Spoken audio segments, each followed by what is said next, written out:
Welcome to the acclaimed podcast, The Deep Dive, featuring your esteemed hosts, Andy Monitor and Drew Dinzik, powered by BetSperts. Welcome to The Deep Dive. You are looking live at a hotel outside of the 3M, where Andy is covering the golf tournament. And we are covering the Arizona Cardinals today, who is... by odds. I didn't check the odds before we went live, but based on the market support for the Sea Chickens yesterday, this may now be the fourth most likely team to win the West. But regardless, 5-ish to 1, 12-ish %. Close. Not a huge amount of likelihood that this will be your NFC West champion, but I can see some upside. There are some spots where I'm liking things. There's some semblance of roster building. It feels like there's some grown-ups in the room, but man, just like 2 years ago, this was just such a bare cupboard. And then Austin Fort too, but Austin Fort and Gannon taking over, and they're like, well, also Kyler's not coming back for a while. Like you got to figure it out with like Josh Dobbs and some other people. I mean, there was some characters that started. So Clayton Tune time. I couldn't get his name. We had some Tune time. Yeah, eventful offseason. Looking back, it felt just kind of like a not a very memorable 2024. I had to go dig in a little more than I usually do. I didn't watch. Remember, they started sort of hot, where it was like they were 6-2 at one time, where it was like they're in the mix. This is a team that could be in the mix because everybody was stumbling on their dicks a little bit to a certain extent in this division, and they could talk themselves into it. But Kyler was not great for big stretches. And I don't want to say he was bad. And if you look at his EPA per play, if you look at, EPA per play, if you're starting to whittle it down by garbage time, if you start looking into anything for this offense, it is mid. And I'm using mid as like a math term. It is like the league average. This is the Mendoza line offense because they were able to run the ball at times. And Kyler's not a terrible quarterback. At no time were we thinking, like, could we do better than this with someone else on the roster? But, I mean, outside of, like, a couple games, somebody pointed this out, too. Someone I read this. 7 of his 21 touchdowns were in 2 games. Where it's like he had spike games, and it made kind of everything else look good, especially if you look at the last half or the final game of the season. Based on the quarterback choice for the Niners, I'm guessing that wasn't a full go from anybody on the Niners team. And the Cardinals were eliminated at that point when he threw, I think, 4 touchdowns in that game. So it was a very average season from Kyler. And I don't know what I can lean on to say he's going to elevate that. He's going to bring that up. He's going to get that much better, especially when I don't feel like they fixed some of the issues that we need to fix, namely interior offensive line and wide receiver. Yeah, I think that's reasonable. I will kind of note they didn't get off to a 6-2 start. They were 6-4 heading into the bye, but it felt better. It felt better than that though, because they beat their 2 divisional rivals in that stretch, including an incredible comeback against the Niners and an utter blasting of the Rams. They were competitive against the Bills. They were competitive against the Lions. They got their doors blown out by the Commanders, and the Packers. But heading into their bye, nice little 4-game stretch where they beat the Chargers, Dolphins, Bears, Jets. And as you looked at their schedule preseason, you're probably like, man, if they get to their bye week with 3 or 4 wins, they're going to feel pretty good because that is a really tough opening salvo. They got to their bye week with 6 wins, and they were not ultimately eliminated until coming out of their bye week and losing to the Seahawks, the Vikings, and the Seahawks again. Ultimately, they had a Seahawks problem where their offense could really not perform against that Seahawks defense once it kind of got its legs under it. December 8th, Yeah. If you look at their schedule and you see those consecutive losses, you might ask, was Call of Duty released on November 23rd? And that's what derailed the offense for the Cardinals. And we don't know, but it was certainly that stretch in late November, early December, which made it an uphill battle for them to potentially claim a spot in the mix for a playoff. And December 28th on Saturday, standalone game against the Rams where they scored just 9 points was the nail in the coffin. That took them to 7-9, and they were officially out of contention at that point. And I believe Rams effectively clinched winning that game. So that was that. The major takeaways I had watching this team, which I did not watch often, and in full transparency, when they're the third best game at 3:00, what do it's like? Yeah, I feel a little. Oh, I'm gonna watch this one. What did you think about the 2024 Cardinals season? I'm sure it happened. It definitely happened. I mean, they ran the ball well. They scored more points than they did in 2023 because they had a full complement of games from Kyler Murray. I didn't ever really feel like Kyler Murray was like top 10 quarterback. And you know what you're pointing out about him being pretty inconsistent and having boom and bust type of games makes total sense to me. In general, I have felt like over the duration of the Kyler Murray regime or era, the Kyler Murray era, I guess we'll say, in Arizona, it has felt like when he has been perfectly healthy and when his athleticism, namely his ability to scramble, has been on display. The offense is like flat out good. Kind of doesn't matter what the scheme is. Doesn't matter who the receivers are. Like, his that kind of dynamism from the quarterback elevates everything. And when he is a little banged up or a little unwilling to run or just a step slow, it doesn't feel as dynamic and it feels very defendable. And they invested a lot in the wide receiver position. Now, having taken Marvin Harrison Jr. quite high, Marvin Harrison Jr. was compellingly outplayed by several other rookie pass catchers. I would say that, maybe a rookie wide receivers campaign doesn't look that bad if it isn't held up against what Brian Thomas Jr. and Malik Neighbors did. But it certainly doesn't look good, considering how, he was expected to basically be a no-nonsense impact player at the NFL level and was kind of a little bit of a dud last year. Their biggest receiving threat was almost certainly Trey McBride. He had a phenomenal season, Pro Bowl tight end for the Cardinals. James Conner remains a very, very dependable piece of the puzzle in the backfield. Their run blocking was great. Their pass blocking was just okay. And then the defense was a little bit of still like year 2 work in progress under Jonathan Gannon, ultimately finishing in the middle of the pack, which, considering where I had them rated preseason, is flattering. Yeah, I thought that was, looking back at the defensive performance, they had some guys step up, and it might have even been better. They had injuries. They dealt with some injuries on the defensive side of the ball. Obviously, they dealt with an injury on the offensive line that didn't help them either. So they're still middle of the pack. They fell in the middle of the pack, but I think there's some positives to take away. Like you said, there were some surprise performances from the defense, I think. And we really thought it had a shot. I think if we went back and listened to that preview, I think we would have probably given it a good shot to be a bottom 5 defense. They were bottom 1 for me. I'm looking at my numbers now. They were 32 of 32. Buda Baker and a bunch of guys. Yeah, those are my notes for last year's preview. Yeah. I mean, let's look at the roster on 7/1/2024. It was Buda Baker and a bunch of guys, a bunch of Jags. Honestly, the second we weren't best. Sure what you're getting out of Ojulari. We weren't sure what you're getting out of Kaiser White. Stephen Collins, Darius Robinson, Max Melton, who would have been a rookie. It was a tough. They brought in Sean Murphy Bunting to be your nickel or one of your outside corners.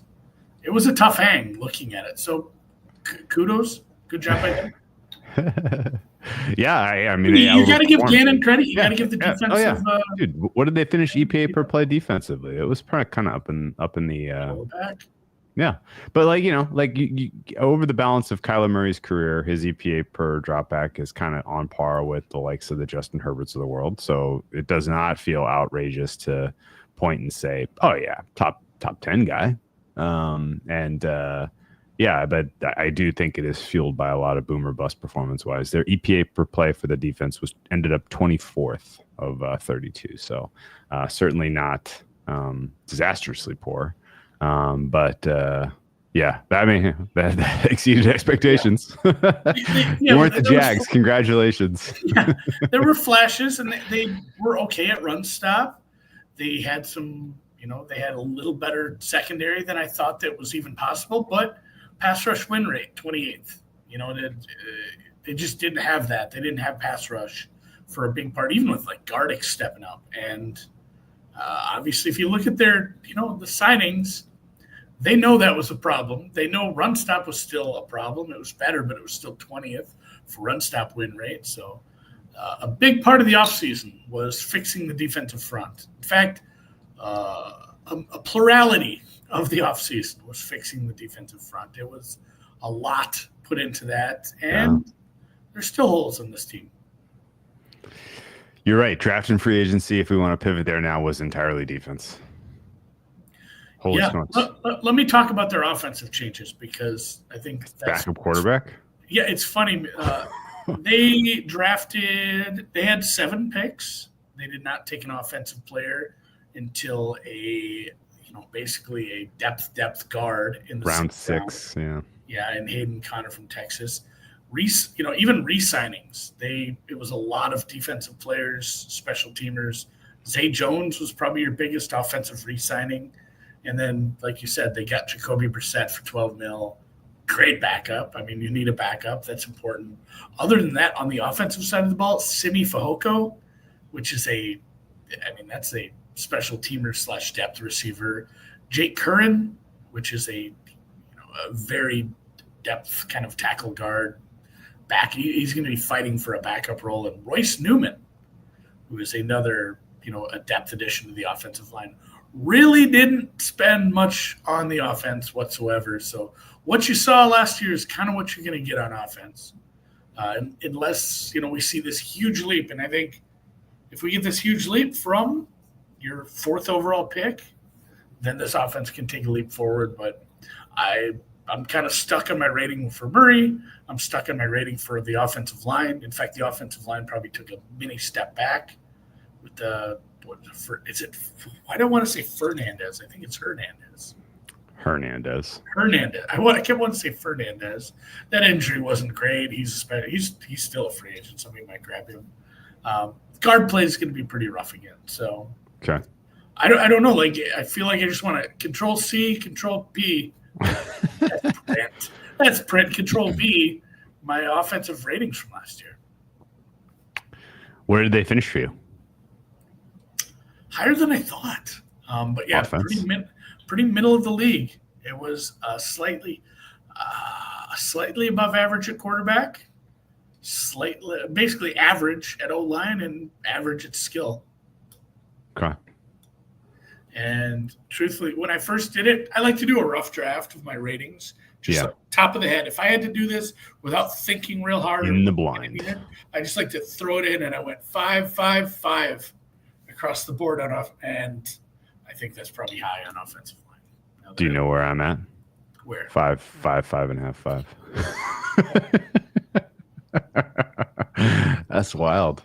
So I went to 4.75 on the offensive line, but yeah, getting way ahead of ourselves. Yeah, that's funny. It's just funny. Yeah. I mean, but it is the mean. It is the mean and the median. It is the middle. It is the equator. Drew Pensing moved the needle for you at all as an offensive coordinator? I do like him because I think he hasn't been working with much, and I'm worried that again he's working with the same thing. So this will be the year to judge him. I believe you have. What is this, his 3rd year as OC now? Yeah. This is kind of nut cutting time for Drew Pensing. You have to create that 2nd year jump up for Marvin Harrison. You have to get more out of these running backs because they're good running backs.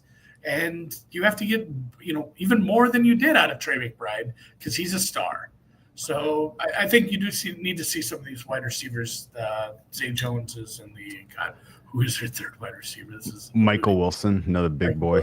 Not excited about that. Greg Dortch is on this team. He can play. Speedy dude. Yeah, I guess so need some contributions. And I think, like you said, it needs to come from scheme. Yeah, it's got to come from scheme. Good point. Let's come back around on Marvin Harrison for a second. The fuck? Is it an effort thing? He just thought it was going to be handed to him and he wasn't putting in the work? Is it a redundancy thing? Like the other guys on the team can do what he's doing and are doing it a little bit better, so he's not getting the opportunity. It felt like Kyler Murray and Harrison never vibed. Like they were never really on the same page, and he didn't really feel like there was as much connection there, which could be just because they didn't spend enough time in the offseason building chemistry, or like it was a. I guess maybe I was being generous in the open. Like it was kind of a disastrous performance from him last year, in terms of contributions to this team, considering what he would spent, what you spent on him, and ultimately what the rest of that rookie class was able to accomplish. I don't know. What is your read there? It's just going to take time. I don't. The vibe thing. I don't have a good answer for this because this was something. As I'm going through this and I'm doing the research for this, I'm always like pretending I'm podcasting. And whenever I get to a spot, I'm kind of like, how would I talk about this? And whenever I get to a spot where I'm like, I don't really know why this was this thing. And this was one of the bigger questions is like, why did he have like 800 yards? Why was it a very below average season for a wide receiver one in an offense that was, average to slightly above average at times? And I dug through articles, I dug through stats and takes that people had last year. I didn't have a good answer. I just didn't have a good answer for why. I think some of it was probably just hey, welcome to a new team and you're it now. I mean, he had I don't know. Maybe he was still number one. So like his senior year, I thought maybe it was some of the pressure was off him at Ohio State because of Emeka Bukba, Travion Henderson. There was good players on that team, but he was still clearly alpha number one. And if you're a DC facing the Ohio State, you were keeping an eye on him top. He was your top target to defend against. So I don't know what happened. He went from alpha to alpha. Obviously, things move faster in the NFL, but it should have been a better season. And it started really. I remember the fantasy people freaking out, like, "Oh my god! Right. What have I done? This kid's dead."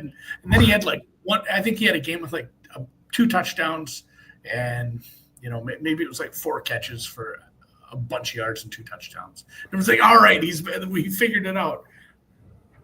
Nah, it was very hit and miss from there on, and more misses than hit. He's just, I think he just might need time to adjust to the league. Okay. I definitely didn't watch enough games to have a strong opinion on this, but certainly there were games early on where he was just getting peppered with targets and it just wasn't manifesting really as production.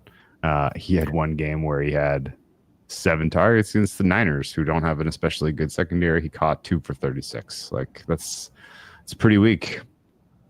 12 targets against the Vikings. He catches 5 for 60. That's weak. I mean, this is the yards per route run, the yards per target. All of this stuff is pretty meh, considering what they gave, what they spent on him. And like I said, nobody had a good answer. Everyone was just like, it was excuse.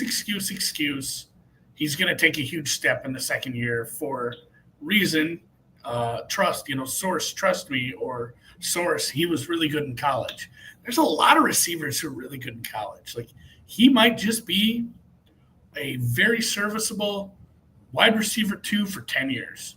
That happens all the time. People get drafted in the first round at every position and do not live up to expectations. We can't We can't say like he's suddenly going to get way better at separating at the highest level and make all these catches. Maybe, but I can't put that in my numbers and say I think that's going to happen for sure.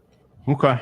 And also, he might not have an elite quarterback, which doesn't help. Yeah, I think is there something to be said about why Kyler Murray has never really been able to be part of a development arc for a pass catcher other than tight end?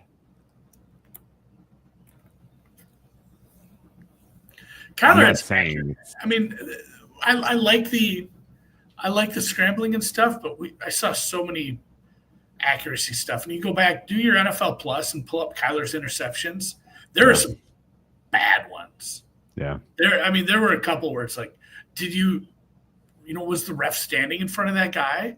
How did you not see this? Did you not see over the offensive line? I don't want to make fun. I don't want to make fun of his height, but because when he's out of the pocket, he should be fine. But boy, there were some pretty bad throws that ended up as interceptions last year.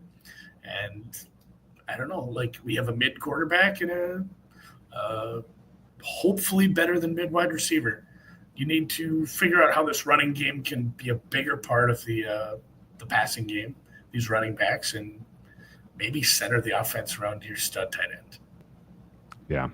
Yeah, when every explosive passing play comes from your tight end, that's not a good sign. It means you have a pretty blah offense and defensible offense. Yeah. Containable. And that's where I like Petzing because I think he did a lot with go look at last year again. You didn't have a lot outside of McBride and Marvin Harrison to throw to. I didn't love the wide receivers for the last 2 years. And to get this to a league average offense is probably a feat, considering, the kind of play you're getting out of Kyler. But this is the year. And truthfully, I think if they have a bad season, if it's like 6 and 11.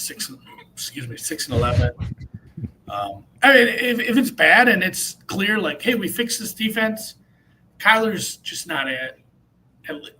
You can't get rid of Kyler. Like you're kind of married to him right now, still, contract situation wise, and the fact that you're gonna go. Somebody is just gonna trade you something better, or there's something better out there.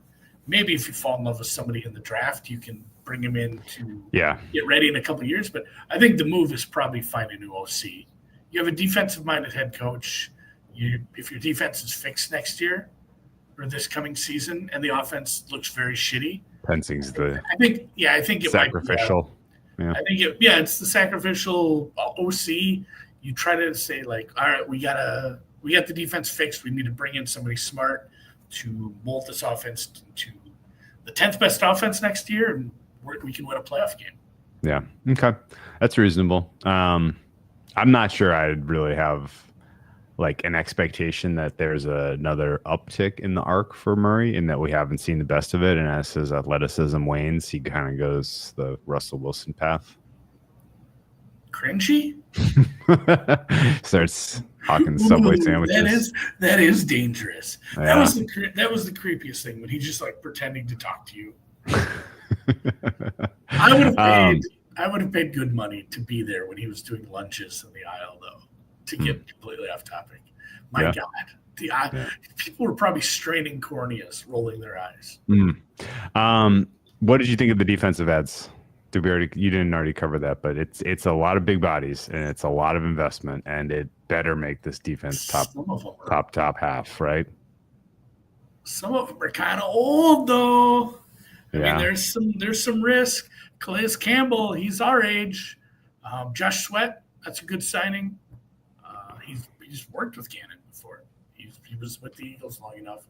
I mean, he's your anchor. He's your guy. This is double-digit sacks. You need that. Dalvin Tomlinson should be a nice force in the middle to help with the run stop. Like we said, run stop wasn't all that great either. What was the other one? Like I mentioned, Campbell. They drafted Walter Nolan. That's your first pick at 16, the DT from Ole Miss. He's a guy who can, immediately start to get pressure from the inside as well. Will Johnson is interesting, and I'd like to hear some people's takes on him. He was someone who was looked at as first-round talent, first-round skill, maybe the best cornerback in the draft, but there was so much injury concern. Shredded his knee 2 years ago. According to him, it's been fine for a while, and I mean, that's what you got to say. I'm not saying he's a liar. It might be true, but it doesn't matter if it's true or not. You have to say it. But then last year he had turf toe that he missed some time with, and then before he was able to do off-season work to get ready for the draft, he had a hamstring injury. So he's carrying all kinds of stuff. But if it turns out that that was just bad luck and the opposite of serendipity, you got maybe the best corner in the draft at 47, or at least one of the best corners in the draft. So that's a huge, boom or bust for this defense. They drafted another edge last year. Oregon, he missed 4 games last year, still had like 8 sacks. There's going to be a lot of competition for reps and snaps at edge and outside linebacker, which is good, I think, because it keeps people fresh. If you have a lot of guys who have can keep their motor running the whole game because they don't have to play 50, 60 snaps, that's great. I do worry about inside linebacker. That looks like a pretty big weakness. And like we said, Will Johnson is iffy because of the injury, and also he's a rookie that we have never seen play in the NFL. And at the same time, where am I here? I don't know about a ton of the other defensive secondary pieces. Melton has another year under his belt. Buda Baker's still good. It's kind of concerning up the spine once you get to the second level.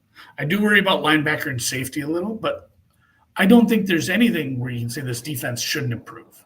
When your pass rush is going to improve the way it should, your secondary is going to have an easier time. And maybe some of those guys just suddenly look better. Hey, the secondary is better. They're playing a lot better. Well, it's because we're getting more pressures on the quarterback, and we're getting consistent pressure, and we're sealing edges, and we aren't seeing running backs get to the third level constantly. Like, a good defensive front rise. It's a tide that lifts all boats. I don't know. What do you have for your? I was curious what you had for your ratings for Akeem Davis-Gather. Not Wilson. Yeah, replacement level. Both those guys. What happened to Kazir White? I think they just let him go. Is he unsigned right now? Oh, I had him tapped as their second best defensive player last year. So either my ratings are terrible, or or he's probably getting picked up somewhere. Free agent. Really? Did he get hurt at the end of the year or something? He'll land somewhere. So he was Chargers, Eagles, Cardinals. Pretty solid player, yeah. For 2 years. He played every game. He started every game. He had a lot of tackles. I don't know if it was a money thing because they were paying. It was a 2-year, $10 million contract. I feel like if he was 5 or 6 a year, they would have probably just signed him again. So I'm not 100% sure why what the vision is there, because he was better than what they're starting right now. Yeah, well, yeah, I know I don't have better than replacement level grades on any of the pieces that they added defensively, except for Josh Sweat, who I have a little bit better. He's a +1 for me. Everybody else that they added is replacement level. And I do worry about Will Johnson stepping into a starting NFL role. I think this coverage looks suspect. I don't know enough about college football to speak to this, right? But we've had so many conversations about this, about like some of these offensive linemen who it takes so much time for them to get acclimated to the NFL. And we have this talk about linebackers. 2 linebackers was a big discussion. Like, they don't ask these linebackers to do what they're going to be asked to do at the NFL, and that's why it's hard to get some of these linebackers drafted high, because it's like, hey, here's a guy who'll play for us in 3 years. Yeah. And I don't know what it is about corner, but I feel like 5 years ago we would have, and probably did say, corner's such a hard position to come into the league and play at a high level right away. Oh yeah. It feels like there's a bit of a corner turn on that, where corner turn. Oh, look at that! It's a little bit of a pun, but there's been some corners and safeties go look at the Eagles, go look at the Lions, go look at Sauce is first. That's a lot of it's what you're asking them to do, though. Yeah, I know. That's what I'm saying. I don't know if it's what these guys have done at the college level is changing, or what these coaches are doing at the NFL level and saying, like, this is all I need you to do, and this is how we're going to run a defense because I know you guys are rookies, and it's going to make you succeed. There's one, Stingley, too. I mean, some guys just there's a lot of examples of corners playing really well right away over the last few years, and obviously injury concerns a nasty one, and hamstrings seem to be something that come up over and over. Like, once you do it once, it's like sunstroke. You're just liable to get another one. I guess I'll say this about the defense in summary, and then their offseason. A lot of noise for not a lot of improvement, in my opinion. If Gannon gets more than the sum of the parts out of these guys again, I'm not going to be surprised. But the sum of the parts is not very impressive to me. Interesting point by Birdie on Kyler. Main problem is he does not step back in the pocket. His first move is always back. I've noticed that too. They tend to start behind the chains way more than you would like. I agree with that. He also is a little bit high for my taste in converting pressures to sacks. Does not really know when to throw the ball away. Just ends up eating it. And a lot of his sacks are like backbreakers, you know? We're not talking like, they lost a yard or two. We'll get back up, dust off, and we go. It's like, oh, no, drive is done. That's just kind of perception, though. I don't have numbers to back that up. Let's look at their schedule and see if this is a team worth playing in Survivor at all. I don't think it's a difficult schedule, although it does start soft. Yesterday we were talking, Andy, about how like their Seahawks, they had some chances. They were going to have some chances early to prove themselves, but ultimately, it wasn't a very favorable start for them.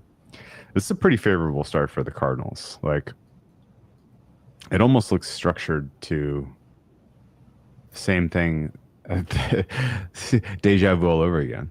Like a team that's like 6-2 and then flops down the stretch. It's crazy looking at this on my laptop compared to my normal monitor is a 46-inch TV. Yeah, I might have to just go full screen. I can see it. They are favored by more than 3 points 3 times in their first 5 games. They're favored over Seattle by 2.5. They're only dogs once in their first 5 games, and that is at San Francisco. Favored 5 of their first 6. Small dogs against Green Bay, welcoming Green Bay to the desert before their bye. So, if it's typical early season Kyler feeling good, ripping it, scrambling, electric, zipping, then this team being 5-2 at the bye sounds reasonable to me. But I don't know ultimately that they're going to be dogs against Dallas coming out of the bye. That feels like that market could correct pretty aggressively. Feels like the market could correct the other way against Seattle and San Francisco, in my opinion, weeks 10 and 11. But it gets nasty for them down the home stretch with games against Tampa, Rams, Houston. They get a breather against Atlanta, I guess, and then you finish with Cincy and LA. The number of very capable quarterbacks on your schedule is high. This secondary is going to get tested by good quarterbacks, I think. And that's ultimately why I think the defense finishing top half is going to be a stretch. The only time I could realistically consider using them in Survivor would be week 5 when they welcome rookie Cam Ward to the giant spaceship in the desert as 5.5-point favorites. Not a bad spot for Arizona to be utilized in Survivor week 5. What do you think of that? Yeah, we are, of course, brought to you by Circa Survivor and Circa $1,000,007. And we do like to look at that and plan ahead a little. Tennessee, yeah. There's people aren't super keen on Cam to start the season. I've seen several takes about just like it's not the best situation to land a kid in, and he has some very tough opponents to start the season. Arizona maybe isn't high on the list, but it's still a home game versus a rookie quarterback with a defense you should be able to tear up a little here. Yeah, I don't know if there's really another great spot. Even the favorites down the stretch, Jacksonville. What do you say the percentage is that they're a dog at home to Jacksonville in Week 12? I mean, that's like 30%. Yeah, that sounds right. Jacksonville has a higher ceiling than a lot of teams, I believe, and that's a team that can be a lot better than market predictions early in the season. Kind of the same thing with Atlanta. We don't know how good Atlanta will be because they're starting a new quarterback and they have a ton of offensive players. They might not be favored for many, many weeks on end to close the season out. So yeah, kind of got to use them early. And Tennessee I like better than Carolina if I'm doing it. You get extra rest off of TNF. You're welcoming the rookie to the desert. That's a great spot for them, I think. In general, I want to note that they have a pretty awesome travel schedule. This is in stark contrast to the Seahawks yesterday. The Seahawks are making all of those trips east and are just at a travel disadvantage constantly. The Cardinals kind of avoided that. The furthest east they go is at Tampa Bay. Otherwise, they're not going further than Indiana, than like kind of eastish Midwest. New Orleans and New Orleans and Indiana are there other travel-ish spots. Cincinnati travel-ish spots. Those aren't bad flights from Arizona though. So they dodged the travel bullet, whereas Seattle is wearing it, especially late in the season with those East Coast trips. They start a lot of games with an early kickoff, but they're used to that by now. Only 2 games where they have to go play outdoors towards the end of the season, one at Seattle in November, one at Cincinnati in December. So that is also a little bit of a bonus because it feels like every year the Cardinals, part of the reason that they swoon in the later months is that they're asked to go play in, really adverse conditions when they're used to playing in the comfortable confines and living in the warm, beautiful sun. Not a lot to talk about outside of that, and schedule-wise, the obvious thing first is the imbalance, all the tough games to end the season. I will say from a standpoint, you mentioned a lot of good quarterbacks. I'd have to dig a little deeper, but just off the top of my head, there's a lot of good interior defensive lines you're going to face. That's true. Luckily, you don't play Denver, I guess, but you do play the Rams twice. Even Indy, if you go back and look, DeForest Buckner, kind of a bright spot from when he plays inside, he gets a ton of win rates, pressure. I'm trying to think, who's Leonard Williams with? Is he still Seattle? Leonard Williams is on Seattle, so is Byron Murphy now. They got a nice little interior duo. Houston's got a solid pass rush. Tampa, Vita Vea. Yeah, there are a lot of big bodies. Even Jeffrey Simmons is in your top 10 in DT pass rush win rates. He's still Derek Brown will be back for the Panthers. Yeah. I mean, I don't know. I can see this playing out exactly like you expected. The Cardinals accumulating wins early and then falling out of the mix playoff-wise. Deja vu all over again. Deja vu all over again. I guess in that world, is Gannon in trouble? If this team belly flops and their defense is clearly not top 10 after the investments they made, and the offense is taking no step, like, does that put Gannon on the hot seat? You think if they lose? I think if it's both sides of the ball, if this defense is below average, if it finishes in however you want to rank it, if it finishes below the middle of the pack after the money and draft capital that you put into it, he should be on the hot seat. If the defense is good, the offense lets him down. Like I said, you probably have the scapegoat. You get a new OC, you try again next year. But Gannon is into he's one of the hot seat maybe he's like second or third favorite, first coach fired kind of guy in 26. Yeah. But yeah, if both sides of the ball suck, I guess we'll see what ownership / GM want to do there. Schedule's not getting any easier for them next year is the problem. Like, this is kind of the year that they have to surprise to the good with all these coin flip games in the middle.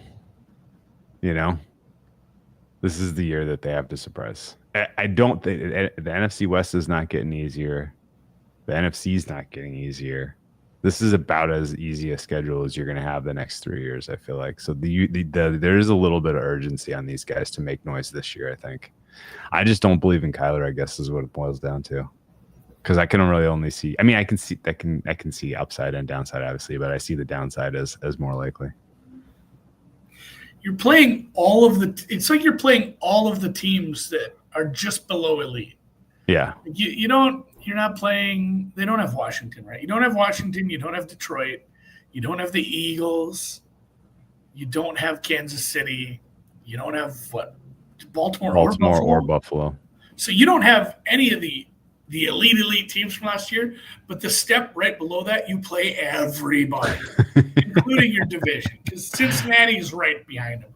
Houston, that's a playoff team. Tampa Bay, I mean, Jacksonville, we talked as an upside. San Francisco and Seattle being in your division, you are forced to play those teams. Green Bay, Jesus.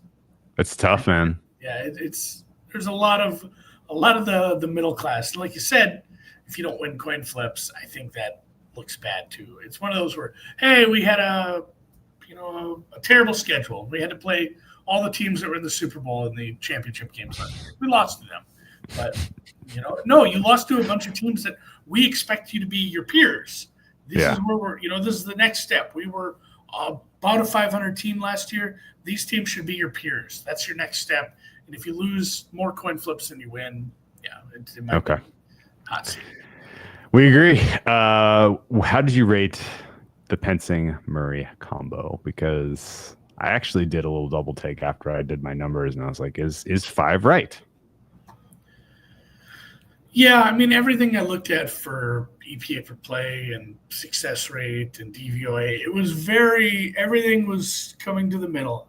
It's been a theme. So 5 is where I'm comfortable with that. Okay. All right. He is my 17th rated quarterback, which feels low. I mean, even his EPA numbers, it was like, no matter how you looked at it, it was 14, 15, 16. It was in there. So, yeah, and I guess I'm expecting a slight decline for him and an improvement for some of the other young guys, and that's why he slides a little bit. I don't know. I'm prepared to revisit this if we see something special this year, but I kind of feel like it's if it was going to happen, it would have happened already. Skill group for you? Skill group is, I think, 5. It's just a 5 too. I'm at a 5.5. I guess maybe I'm giving them the Trey McBride as a G bump, but I'm nervous about the age of some of these guys. Yeah. The running back room is a plus. The tight end room is a double plus. Wide receiver room is a big question mark because you got a guy who didn't perform up to standards expected for what you drafted him at, and then some Jags. And I don't think it's going to be a plus wide receiver room this year. Mm-hmm. So drags it down. And James Conner is entering his year 30 season. Zay Jones is entering his year 30 season. Some concern. They didn't have Trey Benson. I'd be really worried because it's like, man, you don't need. What's are you going to throw DJ Dallas out there? So at least they have a young running back. Dallas is on this team. DJ Dallas. Long time. Has he ever left this division? Feels like he was a Seahawk for a few years. Definitely. I cannot tell you the answer to this. Offensive line? 4.75. I'm at a 5. Bright spots? What are the bright spots of the O-line? I guess they're everything. It's a good enough center, and I think the Paris Johnson. I was going to say acquisition. Yeah, Paris Johnson draft pick was well done. You did well with that. Beacham's fine. Jonah Williams. Yeah, center's fine. Say his Evan name. Brown, fine. No, say center's name. Froholt. Yeah, Hjalte Froholt. It's fun. Hjalte Froholt. I want to say that. Hjalte Froholt. I have Evan Brown as like just okay. The right guard is going to be a problem. I have them as good run blocking, meh pass blocking, but some of the meh pass blocking might be a Kyler Murray problem. That's the tough part about it too. Is like you said, he invites more sacks, and that's something too. When you look at pressure rate compared to sacks and how those are converted, yeah. Sometimes that's not on the offensive line. So I love some of these guys. I think this has a chance to take a big step forward because you have a young left tackle, you have a right tackle who hasn't been here all that long, and I think there's upside with some of the other guys. The right guard is probably a huge weakness, but I started low, and I think this could go up to a 6.5 if it gels. Okay. Birdie mentions they hired an Ohio State O-line coach. I guess Ohio State, just the entire coaching staff under the head coach, just bailed after the national title. That's funny. I don't know if I'd want to work with Ryan Day. He kind of, not to speak about somebody I don't know, but he kind of looks like a dork to work for. Okay. He's like calling out Lou Holtz. Lou Holtz is $1 trillion. What are you going to fight Lou Holtz? You're going to hit an old man? That's not a good look. All right. Defense for me was unflattering, and I upgraded them from where I ended last season, and I still am not like really writing home for these guys. I'm at 4.3 for rush stop, 5.4 for pass rush. That's maybe where we're glossing, and 3.9 for coverage, which honestly feels too high, but that's what my numbers came up with. So where are you? Yeah, I upgraded pass. I'm going to start pass rush. I did upgrade to a 6. 6. I know we haven't seen it yet, but I don't understand how you can bring all these names and these bodies in and not have a 60th percent pass rush. Yeah, okay. There were improvements to the pass rush last year, and I think part of that is Gannon and whenever you have a head coach who's like specializes in one side of the ball or calls plays, you can never remember the coordinator. Kellis. I'm going to have to triple check that. It is Nick Railis. Nick Railis. Rick Bayless? Rick Bayless? The chef? Skip Bayless. Nick Railis. We'll give him some credit too, but they did some coaching up of some guys. And if they were able to do that, the chicken salad from Chicken Shit, if you have Calais Campbell, Tomlinson, bring in this Walter Nolan high draft pick. Baron Browning was good last year. You have Josh Sweat now on the other side. Yeah, I mean, you got Ojulari and Zaven Collins as your second team outside linebackers.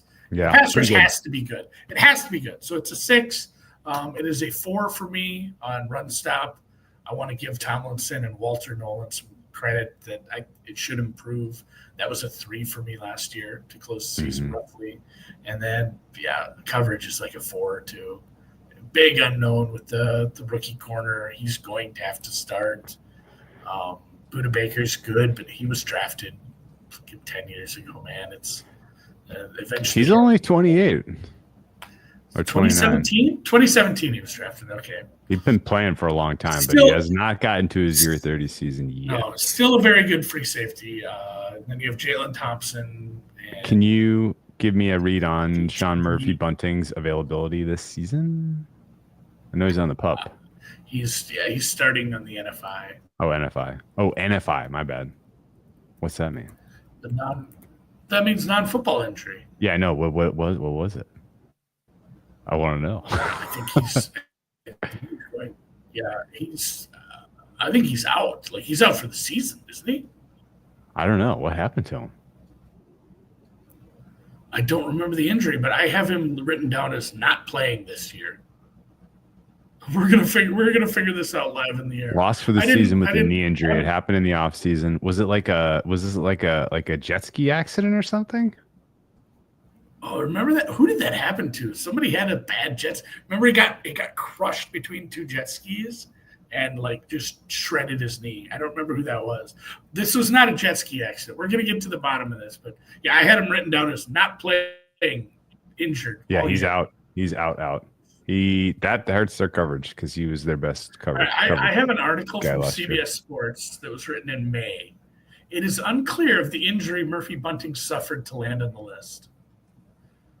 So that means I don't know if it's embarrassing or you never know. I mean, it could just be you could tear an ACL. Well, you could tear an ACL playing pickup basketball, and them's the breaks. So who amongst don't know us? what it is. He's not playing. Oh man, I shredded a knee shoveling snow. Slipped on some ice. Knee went one way, Andy went the other, and dislocated a kneecap. Similar to Patrick. I'm too high on coverage. This coverage unit sucks. What was your number? 4.3. I don't know how I got there now. I was 3.9.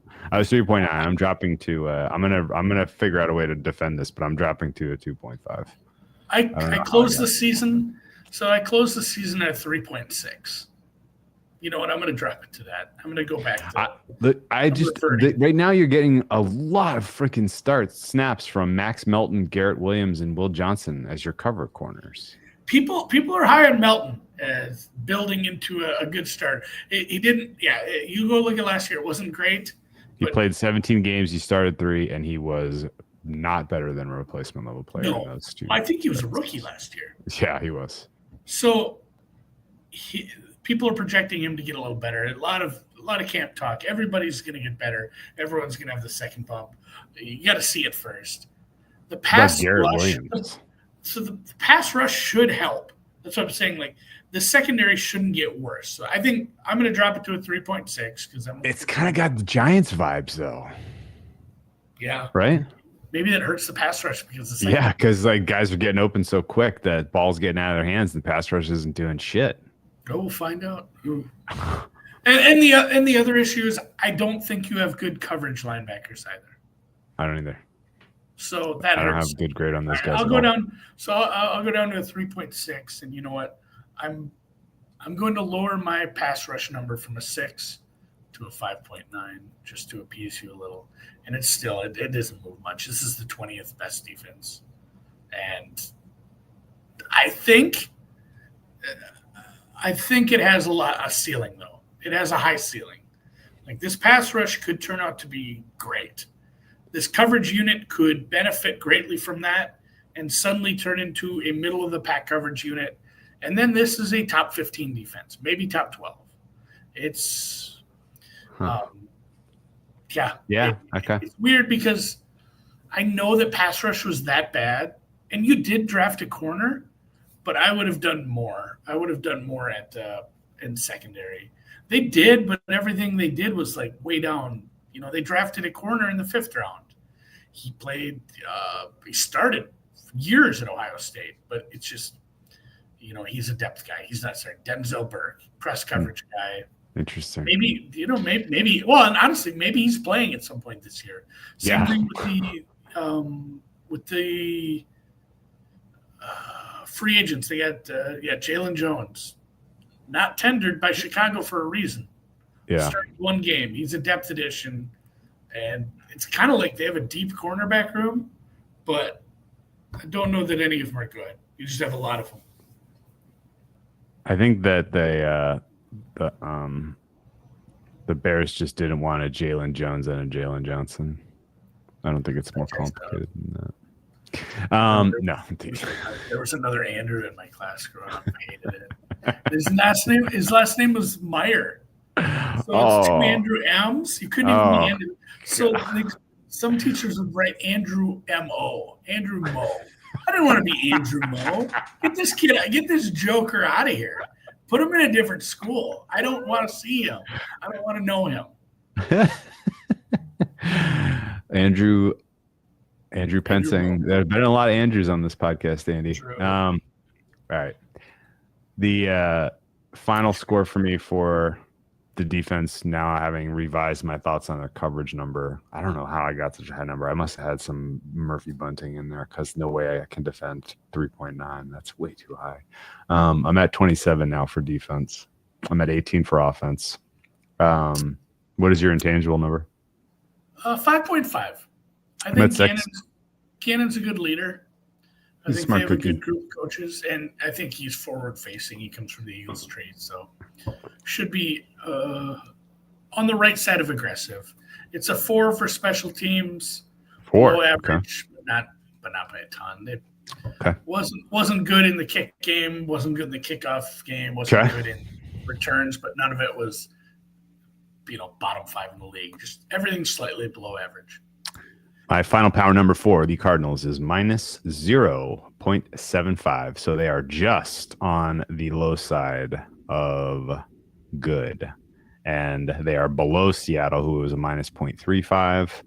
And it's going to take an upgrade from 5 on Kyler Murray to make this a team to bet on week in, week out through the middle of the season. And I don't know that I'm going there. Yeah, I am a negative point, basically 0.5. 0.51 is what I turned out. So half point below a neutral team. The way we weight things is less so on the defensive side than the offensive side. So if we take some big step forward on the defense, this probably flips to a team that's slightly above average. Like you said, not enough. To become a +2, a +3, a team that's in the playoffs. Let me just, for thought exercise, I'm just going to give them Seattle's top 6 defense and see what that does for their overall rating. Plus 1.3. I'm looking at playoff teams. So the You're not worst, getting that. You're not getting that good of a defense. I'm sorry.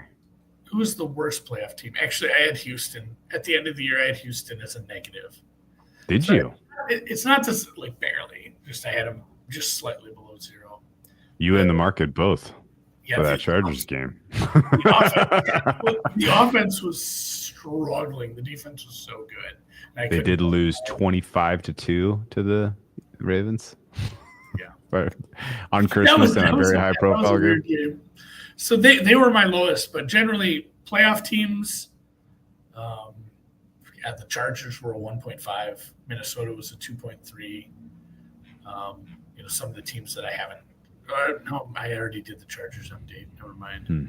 Minnesota was a 2.5. So, you got to get that 2.5, 3 to feel good about being a playoff team, especially because the teams that don't get that kind of rating in the market and end up in the playoffs anyway are, hey, I won the NFC South. Yeah. Hey, you have to have a weak ass division where you luck into it with a 9 or just a soft ass schedule, which doesn't we're going to get feel to tomorrow. Spoiler alert. Either you have a tough division, you have a tough schedule. Yeah. So you're going to have to get, if you want this to be a playoff team, Kyler Murray has to get back to 2021 Kyler Murray. Yep. And massive step forward from Marvin Harrison. Not seeing it. I mean, if this is a playoff team, are we talking about Gannon Coach of the Year? If he's no, way too anonymous. I know, but what if he's sniffing the division title? Their win total is 7.5, 8, right? It is 8.5. I'm saying, what if they're at 11? Because I think if Kyler is 9.5, their win total is 9.5. Oh no, sorry, these are the all win totals. These are the all win totals. 8.5. 8.5. Just a little bit to the over, I believe. Yeah. If I think they'd have to win 12, 13 games for him to be really considered. But if you win this division in your third year, it's a conversation. But yeah, he's not really a buzz coach. No, I don't think there's much. I think the downside is potentially greater than the upside for this team, and I think this is a pass. There's going to be people that are going to try to buzz and make case for them being frisky, and good luck to anyone who puts hard-earned money on that opinion. It's not going to be me.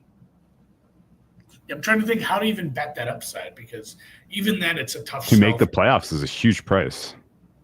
Yeah, maybe that's the upside bet. I say huge price. It's plus 131. I take it back entirely. That's nowhere near enough. Good God. Plus 131? No way that is a fair price. They have to win 70% of their coin flips to get a 10-win team into the playoffs. What is this? Is this Spanish and German? Los ein Wildcard. I think it says lose in wildcard.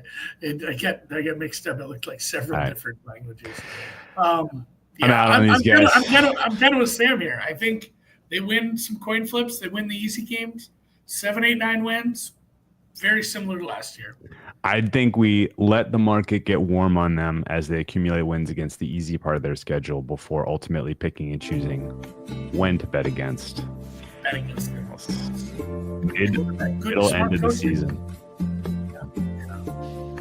Good job, man. 1 hour on the number.